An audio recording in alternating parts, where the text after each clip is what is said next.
ఒక అందమైన ఉదయం ఒక చిన్న ఎరుపు పిట్ట కొత్త ప్రదేశానికి వచ్చింది.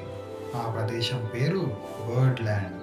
చుట్టూ రంగురంగుల ఇల్లు, పూలతో నిండిన వీధులు, అన్నీ చాలా అందంగా ఉన్నాయి. ఆ చిన్న పిట్టకి ఆశ్చర్యం, ఆనందం రెండూ కలిసిపోయాయి.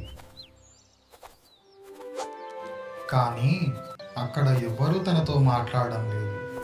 ఆ చిన్న పిట్ట ఒంటరిగా ఒక చెట్టు కొమ్మపై కూర్చుంది.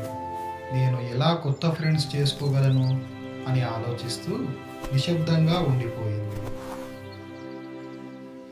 అప్పుడే ఒక్కసారిగా దానికి ఒక మంచి ఐడియా వచ్చింది. నేను ఒక పెద్ద పార్టీ పెడితే అందరూ వస్తారు, నాకు ఫ్రెండ్స్ అవుతారు అని ఆనందంతో నవ్వింది ఆ చిన్న పిట్ట. అలా ఆలోచించి వెంటనే పని మొదలుపెట్టింది. ఒక్కో ఇంటికి ఎగిరి వెళ్ళి ఆహ్వాన పత్రాలు వేసింది.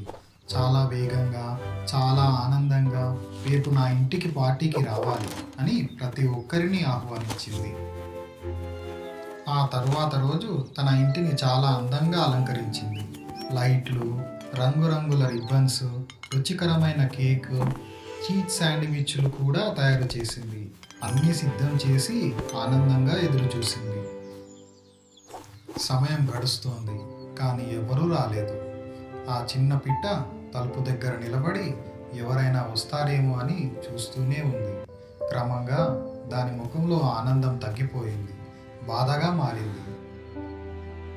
చివరికి వీధిలోకి వెళ్ళి చూసింది. అక్కడ చాలా పిట్టలు గిఫ్ట్స్ పట్టుకొని తిరుగుతున్నాయి. రెడ్ బర్డ్ ఇల్లు ఎక్కడ ఉంది అని అడుగుతున్నాయి. అందరూ గందరగోళంగా ఉన్నారు. అప్పుడు నిజం బయటపడింది. తన ఇంటి నంబర్ తలక్రిందులుగా పెట్టింది. 61 ఉండాల్సింది 91లా కనిపించింది. అది చూసి ఆ చిన్న పిట్ట నవ్వుకుంది.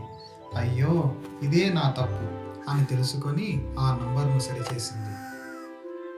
తరువాత అందరూ సరైన ఇంటికి వచ్చారు.